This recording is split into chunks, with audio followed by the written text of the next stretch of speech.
네, 여러분 안녕하세요. 스미스미입니다. 네, 오늘은 퇴근하자마자 바로 집에 와서 옷도 안 갈아입고 이렇게 영상을 준비해 보았는데요. 오늘 준비한 영상은 어떤 내용이냐, 바로 해외 주식을 처음 시작하려고 하시는 분들이 가장 많이 물어보는 질문들 10가지를 한번 뽑아보았습니다. 그래서 해외 주식 처음 투자하시는 분들이 자주 묻는 질문 10가지 요건데 바로 한번 시작해 보겠습니다.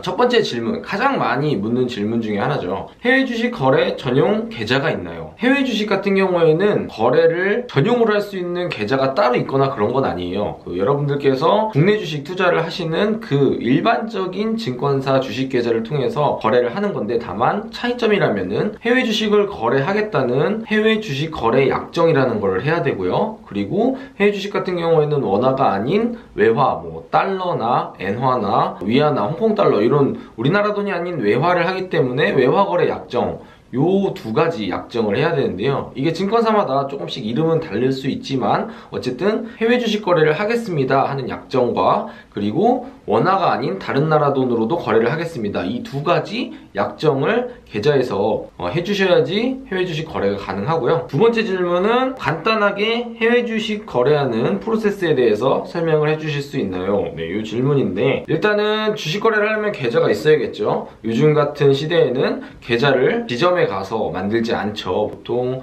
이 비대면으로 계좌를 만들고요. 그리고 계좌를 만들고 나서는 공인인증서가 필요합니다. 공인인증서는 역시 핸드폰을 통해서 발급을 받을 수 있고, 한 가지 주의하셔야 될 점은 은행에서 쓰는 공인인증서 있잖아요. 요거 같은 경우에는 증권사에서 발행하는 공인인증서랑 달라요. 그래서 은행에서 발급받은 공인인증서를 증권사에 등록해서 쓰려고 그러면은 적용이 안 되거든요. 일반적으로는 보통. 아니면 이제 4,400원 내고 범용 공인인증서를 받으면 은행이랑 증권사랑 둘 다 쓸 수 있지만, 어쨌든 일반적으로 무료로 쓰는 공인인증서 같은 경우에는 은행에서 발급받은 거는 은행, 카드, 보험사에서 쓸 수 있고요. 증권사에서 발급받은 거는 증권사랑 다른 금융기관은 되지만 은행이랑은 별개의 다른 공인인증서니까 이 부분 헷갈리시면 안 되고요. 그리고 계좌에 있는 돈을 이체하려면은 OTP 같은 게 필요하거든요. 옛날에는 숫자가 여러 개 적힌 OTP 카드를 직접 줬는데, 요즘에는 다 스마트폰 안에서 OTP 번호가 생성되는 모바일 OTP를 하니까 이것도 발급 받으시면 되고요. 그리고 방금 말씀드렸던 해외 주식 거래 약정이랑 외화 거래 약정, 이 두 개를 하시면 여러분들이 비대면으로 개설한 계좌에서 해외 주식 거래를 할 수 있게 상태가 된 건데, 그 다음에는 이제 새로 만든 계좌에다가 이체를 해서 돈을 넣어야겠죠. 우리가 주식을 사려면 총알을 충전해 놔야 되니까. 그래서 은행이나 여러분들이 다른 쓰시는 일반적인 돈이 들어있는 계좌에서 이 새로 만든 증권 계좌로 원화를 이체해 주시면 됩니다. 그러면은 여기에 증권 계좌에 원화가 담겨 있겠죠. 그럼 이 원화를 외화, 달러로 환전을 하신 다음에 달러 예수금이 충전된 상태에서 여러분들이 미국 주식 주문을 넣으시면은 매수하고자 하는 주식을 사실 수가 있어요.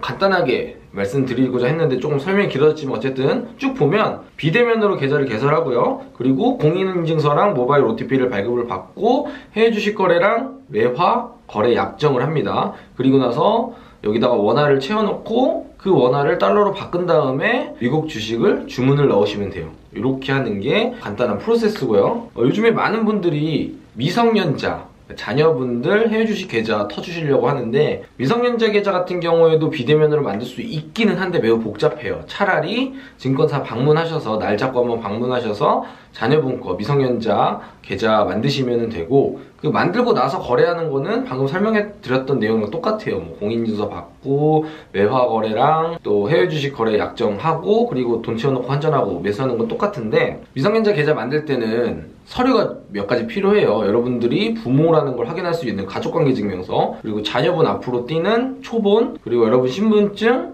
부모님인 거 확인해야 되니까 신분증, 그리고 도장, 요 네 가지 세트 들고 가셔서 지점 방문하셔갖고 계좌 만들어 주시고 자녀분 앞으로 해외 주식 매수해 주시면 되고요. 그리고 다음 질문은 거래 수수료는 어느 정도인가요? 네, 요즘 국내 주식 같은 경우에는 다 핸드폰 온라인 거래 수수료는 대부분 평생 무료를 많이 하고 있는데, 해외 주식 같은 경우에는 아무래도 해외에 있는 브로커한테도 수수료가 나가고 이런저런 국내에 주식 거래하는 것보다는 증권사 입장에서는 서비스를 제공하는데 비용이 많이 들다 보니까 아직까지는 해외 주식 서비스가 뭐 완전 무료, 수수료 무료 이런 거는 거의 없다고 보면 되고요. 뭐 몇몇 증권사에서 이벤트로 하기는 하는데 그건 이제 한정적인 이벤트고, 대부분 우리나라 그 온라인 기준 MTS나 HTS 기준으로 봤을 때 해외 주식 수수료는 0.25%에서 0.3% 정도, 지금은 옛날에 비해서 많이 낮아졌고요. 또 옛날에는 최저 수수료라는 게 있었는데 그것도 다 지금 없어졌거든요.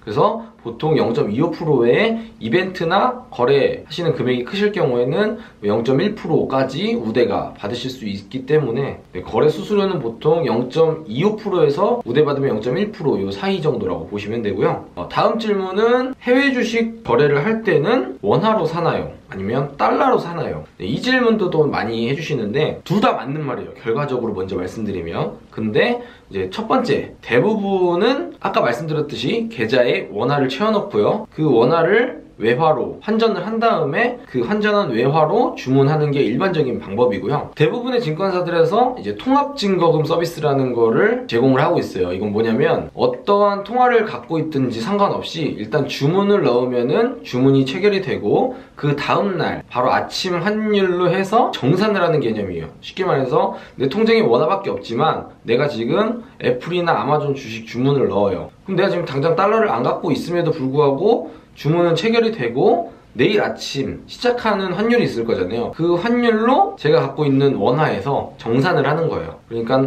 선 매수 그리고 후 환전 이런 개념이라고 보시면 되는데, 두 가지 방법 중에 어떤 게 좋냐 나쁘냐는 그냥 이건 굉장히 주관적이라고 봐요. 나는 사는 거, 내가 사고 싶을 때 빨리 사는 게 중요하다 싶은 사람이 있는 반면에 나는 매수하는 것도 중요하지만 환전하는 환율도 중요하다 하는 사람이 있기 때문에 이게 어떤 게 좋다고 이제 단정적으로 말씀드릴 수는 없고요. 저 같은 경우에는 개인적으로 환전을 하고 그 달러를 가지고서는 주문하는 게 더 익숙하고 또 이렇게 해야지 제가 환율을 제가 정할 수 있는 거잖아요. 만약에 주문을 하고 다음날 정산하는 통합증거금 서비스 방식으로 하면 내일 갑자기 아침에 환율이 팍 뛸 수도 있고 뭐 반대로 확 떨어질 수도 있기 때문에 제가 이 환율에 대해서는 나는 진짜 환율을 신경 안 쓰고 투자할래 하는 분들 같은 경우에는 그냥 이 통합증거금 서비스로 거래를 하셔도 되고, 그게 아니라 나는 환전도 신경 쓰면서 주식 매수도 신경 쓸 거다 이런 분들 같은 경우에는 원화를 달러로 환전해 놓고 그 환전한 달러로 주문을 넣으시고 그렇게 그 방식으로 하시면 좋을 것 같습니다. 다음은 달러를 현금으로 갖고 있는데 이 가지고 있는 현금 달러를 계좌에다가 넣어서 주식을 살 수 있나요?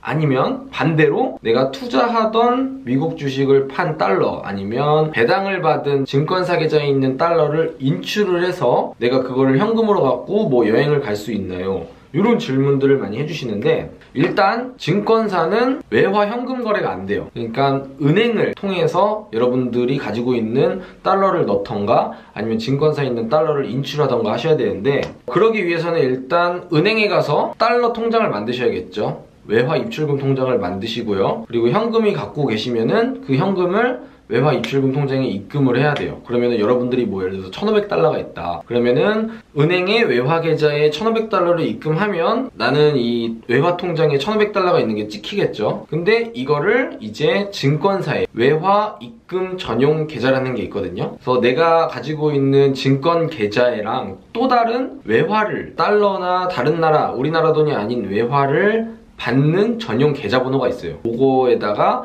은행에 가서 이 계좌로 이체해 주세요 이렇게 했을 때 은행의 외화 계좌에 있는 그 여러분들이 입금하신 돈을 증권사 계좌로 이렇게 슝 보낼 수 있는데, 이게 이제 여러분들이 현찰을 넣으면은 바로 증권사 계좌로 이체를 하려고 하면은 수수료가 들어요. 이게 현찰 수수료라는 건데 뭐 자세히 설명하기는 좀 시간이 오래 걸릴 것 같고, 어쨌든 이 현찰을 여러분들이 갖고 와서 입금을 했기 때문에 은행 입장에서는 이걸 보관하고 다른 데 보내는 뭐 운송료 이런 것들을 이제 수수료로 받는데, 미국 달러 같은 경우에는 일주일이 지나면 여러분들이 입금한 현찰 달러를 통장에 일주일이 지나면 증권 계좌로 보낼 때 수수료가 안 들어요. 그래서 여러분들께서는 그런 부분, 현찰 수수료가 발생할 수 있다는 부분 감안하시고 보유하고 계신 실물 현찰을 이렇게 증권사 계좌로 보내시면 되고, 반대로 이제 증권 계좌에 있는 달러 예수금 있죠. 그거를 은행으로 받을 때는 증권사 계좌에서 은행 달러 계좌로 송금을 하시고, 그리고 여기서 돈을 은행 가셔서 인출을 하셔야 돼요. 그래서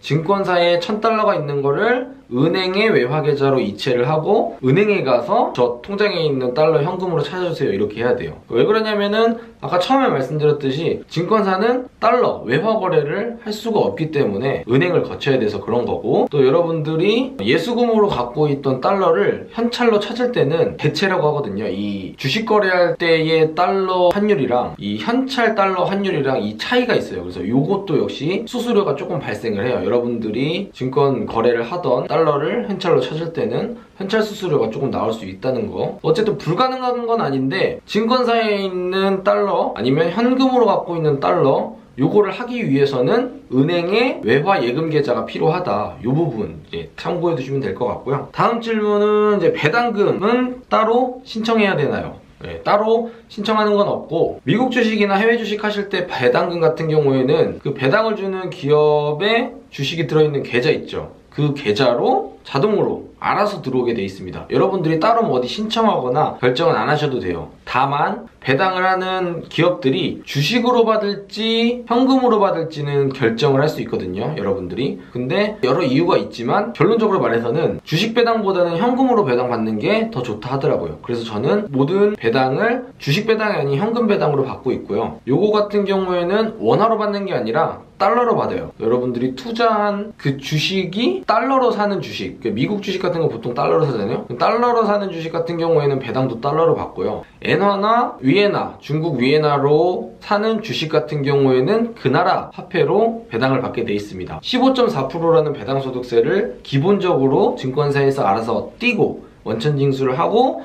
여러분들 계좌에 예수금으로 넣어주고요. 이 배당금 수령한 내역 같은 경우에는 여러분들의 계좌 거래 내역에 보면은 쭉 확인하실 수 있을 거예요. 그래서 거래 내역 가셔갖고 입출금으로 거래 구분 설정해 두신 다음에 거래 내역을 보면 언제 어디 회사가 세금을 떼고 몇 달러를 내 통장에 아니면 몇 위엔이나 몇 엔화 이렇게 배당금을 넣어줬는지 확인을 하실 수가 있습니다. 그리고 9번째 질문은 우리나라 주식이랑 다른 부분 중에 하나죠. 해외 주식은 세금이 얼마나 높나요? 네, 이런 질문인데요. 해외 주식 같은 경우에는 양도 차익에 대해서 22%의 세금이 발생합니다. 요거 같은 경우에는 특정 개별 종목 단위로 하는 게 아니라 1년 기준으로 여러분 계좌에서 발생한 매도 내역이에요. 보유하고 있거나 평가 차익 중요하지 않아요. 매도 내역. 실제로 팔았을 때 그 발생한 이익이 있을 수도 있고 손해가 있을 수도 있잖아요. 그래서 이 손해와 이익을 합친 금액이 우리나라 돈으로 계산했을 때 250만 원이 넘으면 그 넘는 금액에 곱하기 22%를 해서 세금을 내거든요. 그래서 요거는 양도소득세가 비싸다면 비쌀 수 있는데 손익통산 개념이라는 것과 그리고 가족 간의 증여를 통해서 양도소득세는 충분히 절세를 할 수 있는 부분이 있으니까 이제 그거는 제가 찍었던 다른 영상 참고하시면 될 것 같고요. 일단은 많은 분들이 해외 주식 투자하시기 전에 세금이 높다고 지레 겁을 먹으시는데 제가 생각하는 건 그거예요. 일단 세금이라는 거는 양도 차익이 나서 투자한 수익이 나야지만 발생하는 거잖아요. 근데 이제 많은 분들은 벌써 투자를 하기 전부터 본인 세금 걱정을 하세요. 대부분의 분들이 나는 일단 내가 투자하면 수익이 날 거야 라고 생각을 하시는지는 모르겠지만 어쨌든 세금은 22%, 물론 우리나라의 비과세랑 비교하면은 적은 부분은 아닌데 세금이라는 거는 수익이 발생해야지 내는 거고 일단은 투자를 하고 수익이 난 다음에 세금 걱정을 해도 늦지 않다. 네, 이게 제 개인적인 생각이니까 여러분들이 세금 22% 너무 높다고 이거 겁먹으시고 투자 안 하시기보다는 일단은 투자하시는 게 전 좋다고 생각을 하고요. 마지막으로 이런 양도소득세 1년 동안 계산하는 양도소득세는 어떻게 세금을 내야 되나 이 부분에 대한 건데 양도소득세는 요즘에는 보통 증권사에서 HTS나 MTS에서 다 자동으로 계산이 돼요. 그래서 이 양도소득세가 계산한 내역들을 연초부터 연말 1년 단위로 정산을 하니까 연초부터 연말까지 판 것들 중에 손익이 난 거랑 손실이 난 거를 합쳐갖고 250이 넘으면은 보통 전화가 와요. 고객님 양도소득세 신고 대상이십니다. 올해 매매 차익이 얼마가 났네요. 이렇게 오면은 여러분들이 직접 홈택스 가셔서 그 발생한 연도의 다음 연도 5월에 신고하거든요. 그러니까 2019년도에 발생한 양도 차익은 2020년 5월에 여러분들이 홈택스를 통해서 신고를 하실 수가 있고, 이게 요즘에는 자료를 다 증권사에서 내려받을 수가 있어요, 엑셀로. 그래서 그 내려받은 거를 신고 양식에다가 입력을 해갖고 엑셀 파일을 업로드하면 홈택스에서 자동으로 계산이 되긴 하거든요. 그래서 직접 여러분들이 신고해서 납부를 하셔도 되고, 아니면 나 이거 귀찮다, 이거 내가 언제 계산하고 있냐, 내가 정확히 할 수 있는지 아닌지, 내가 한 게 맞는지 틀린지도 모르기 때문에 불안하다 하신 분들은 증권사에서 대행 서비스가 있습니다. 증권사에 계약된 사무실이나 세무법인이랑 계약을 통해서 고객들의 양도소득세를 대리로 계산하고 신고하고 납부해야 될 용지를 주는 서비스가 있거든요. 그래서 직접 양도소득세가 내가 발생을 했는데 이거를 신고를 하는 게 내가 직접 하기는 좀 번거로울 것 같다 하신 분들은 증권사에 위탁을 하시면 됩니다. 이게 여러 증권사를 복수로 쓰시는 분들 같은 경우에는 어느 한 거래 금액이 보통 제일 큰 데를 메인으로 정하시고, 다른 데서는 자료만 받아다가 여기다가 제출을 해주면 이 메인 대행해주는 증권사에서 다른 증권사들 양도차익 거래 내역까지 포함해서 함께 계산을 해갖고 신고를 해주니까 뭐 수익이 나서 22% 세금 내시면은 줄일 수 있는 데까지 줄여보시고, 아니면은 뭐 수익 났으니까 기분 좋게 22% 내는 걸로 하시면 좋을 것 같습니다. 근데 이렇게 조금 짧게 하려고 그랬는데 질문을 또 제 욕심에 10가지나 준비하다 보니까 영상이 좀 길어졌습니다. 하지만 지금 제가 오늘 이 영상에서 말씀드리는 내용이 제가 한 3, 4년 동안 해외 주식을 하면서 정말 많은 분들한테 받았던 질문들을 추려본 거거든요. 그러니까 이 10가지 어떻게 시작하냐부터, 그리고 그 중간에 환전이나 거래나 아니면은 세금 이런 부분까지 한번 종합적으로, 간단하지는 않은 것 같지만 어쨌든 영상으로 내용을 담아봤으니까 여러분들께서도 투자를 막 시작하시면서 궁금하거나 아니면은 주변에서 야, 너 해외 주식 한다며, 그거 뭐 어떻게 하는 거냐, 수수료도 비싸다 그러고 세금도 많이 낸다 그러는데, 그런 친구들한테는 여러분들이 구구절절 설명해 주시기보다는 지금 이 영상 링크를 하나 띡 보내주시면 여러분들의 설명을 제가 대신 해드린 게 아닌가 싶습니다. 오늘 준비한 영상의 질문과 답변 내용이 제가 뭐 디테일하게 하면은 좀 더 길게 할 수 있는데 영상이 길어지다 보니까 뭐 지금도 꽤 오랜 시간 했지만, 궁금하신 추가 내용이 있으시면은 이 영상 밑에 댓글을 달아주시면 제가 빠르지는 않더라도 최대한 여러분들의 추가적인 궁금증을 풀어드릴 수 있도록 댓글에 대댓글을 달아서 답변을 해드리겠고요. 또 제가 모르는 내용이나 정확하지 않은 내용들, 아니면은 조금 애매한 내용들은 제가 이 분야의 전문가들한테 물어봐서 답변을 받아서 또 저도 내용을 새로 알고 또 여러분들도 궁금했던 내용들을 해소할 수 있도록 도와드릴 테니까 댓글 궁금하신 내용 남겨주시고요. 2020년에는 뭐 어릴 수도 있고 큰 폭의 조정이 올 수도 있습니다. 하지만 우리 뭐 원데이 투데이 미국 주식 할 거 아니니까 좀 긴 기간 동안, 장기간 달러화 자산을 가지면서 미국 주식을 투자하고자 하시는 분들 같은 경우에는 이 영상 참고하시고 해외 주식 지금 당장 시작하시기를 추천해드립니다. 오늘 영상도 도움이 되셨길 바라면서 저는 이제 옷을 편한 옷으로 갈아입으러 가겠습니다. 이번 주도 즐거운 한 주 되시고 도움이 많이 되셨길 바랍니다. 감사합니다.